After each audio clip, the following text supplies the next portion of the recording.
Alright, I'm trying to do this quick video in reference to this camera. So this is the camera that I've been filming on Facebook for the last 3 months since I've been up here in Glacier National Park. It is the PANASONIC Lumix FZ1000. This is a great camera. I believe it came out in 2016, and it's a 1-inch sensor device, meaning that it's about 4 times larger than that of the 1 2/3 sensor that typically comes in a basic point and shoot, as well as the sensors that come in our phones. This has a focal range of 25 to 400, but it can be doubled up to 800 in video, which is great. It shoots 4K video at 30 and 24 FPS, and then you can actually change the resolution, drop it down to 1080, 60 and 30 FPS, which is great, and then go to even lower than that if you want to. So again, the 20 megapixels is great. It shoots in RAW, which is fantastic, JPEGs too.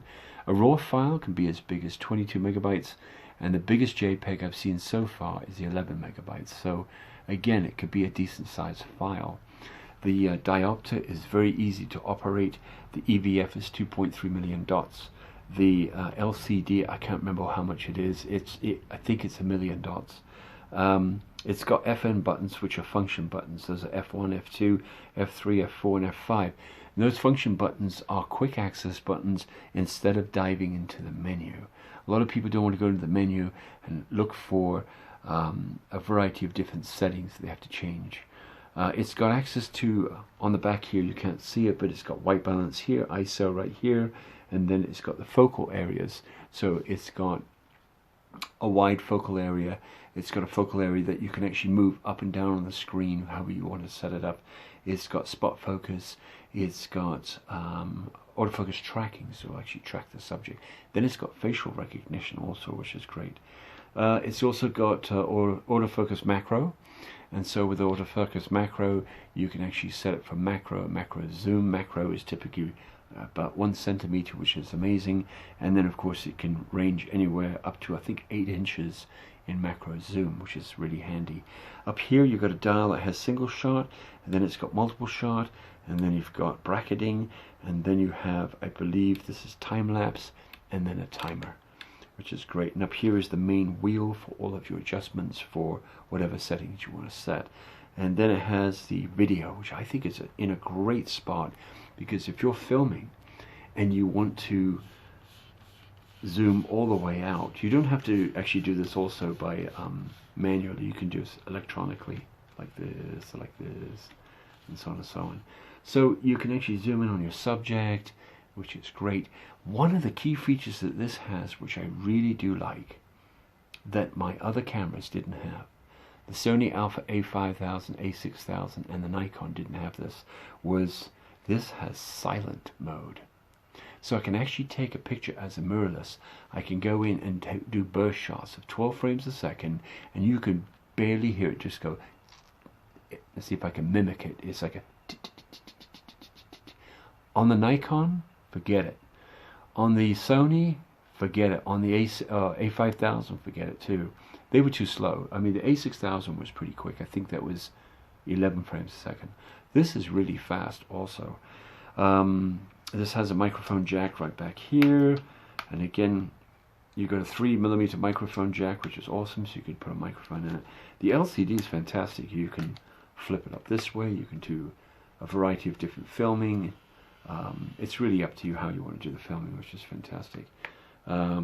It's so user-friendly. Everything is really easy. Ergonomics are fantastic. And it's a big, bulky camera, but it's not heavy. It's not like the Nikon D7000. That was a brick. This thing is a lot lighter. It's got your pop-up flash, then it has a hot shoe in order to get a speed flash, which is great. And again, the overall everything is great. Mechanical shutter is 1/4000th of a second, and the electronic shutter is 1/16,000th of a second. And again, it shoots 4K, which is fantastic. So for video, it's amazing. You leave it in manual on video, and you can change the exposure, you can change the shutter, you can change the white balance, and you can play around with all of that. One of my favorite settings for white balance for doing the sunset is shade. When you get into shade, you got a whole big square spectrum of color that you can change to get some phenomenal pictures of sunsets. That is so handy. That is just fantastic. Then you can also dive into the Kelvin, and I believe that's anywhere from 100 all the way to 10,000, so you can do that too.